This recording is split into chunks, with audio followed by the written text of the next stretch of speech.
ఎంత బ్రతిమిలాడినా ఎంత ప్రాధేయపడినామో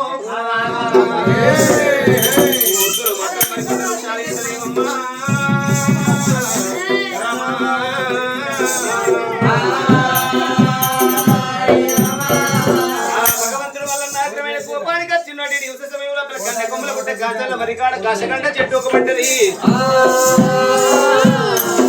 కాశగంటల కల్లా యూసిండు రచనమైతే ముద్రగాల పెడతా మద్రగాల పెడతా మరికొండ వృక్షాల గాల పెడుతున్నాడు దేవదేవుడు రాజు మల్లమ్మ.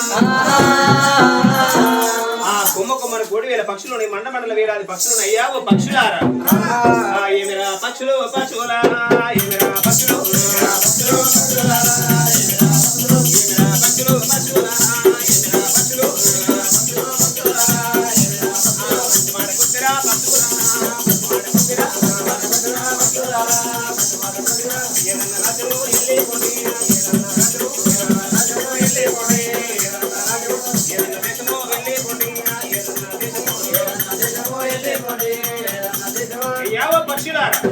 ఏదన్నా రాజ్యం వెళ్ళిపోయినటువంటి ఒత్తులకు మధ్యలకు మరికొండ వృక్షాలకు నాకు జగడమైతున్నది.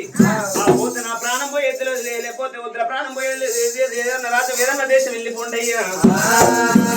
అమ్మా పక్షి వెళ్ళిపోతావా? మీ ఆడపక్షిని విచారం చేసుకోవమ్మా. ఎందుకు వెళ్ళిపోరు? పుట్టింది రాముల పిల్లనే, పెరిగింది రాముల పిల్లనే. ఈయనే ఉంటావు, ఈయనే తింటావు, ఈయనే ఉంటావు, బట్టలు లడ్డూలు తిరుగుతుంటా అంటావా? లేదంటావా? పుట్టింది ఒద్ది మధ్య వృక్షాల కాడ పళ్ళు పొలములు తినుకుంటే పక్షి యొక్క జీవనాన్ని కొనసాగిస్తున్నారు. కొండలు కొనుగిళ్ళ ఏదో నాది చూసిన నువ్వు ఒమ్మంట వేటోళ్ళం కాదు, రమ్మంట అచ్చడం కాదు.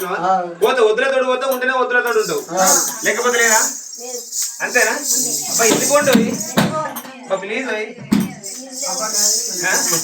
అయ్యో వద్దులాల, అయ్యో వద్దులాల వద్దులాల మరికొండ వృక్షాలారా అని చెప్పి భగవంతుడు రారాజు మల్లికార్జున స్వామి చెప్పకపోతే నాకు పాపం చెప్తే మీ పాపం మీకని కనుక భగవంతుడు రారాజు వల్ల నా యొక్క అగ్రమైన కోపానికి వచ్చినాడు.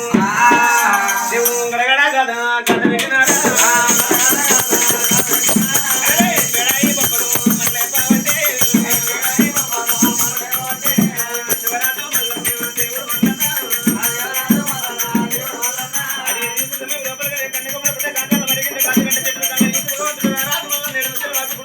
ముక్కలు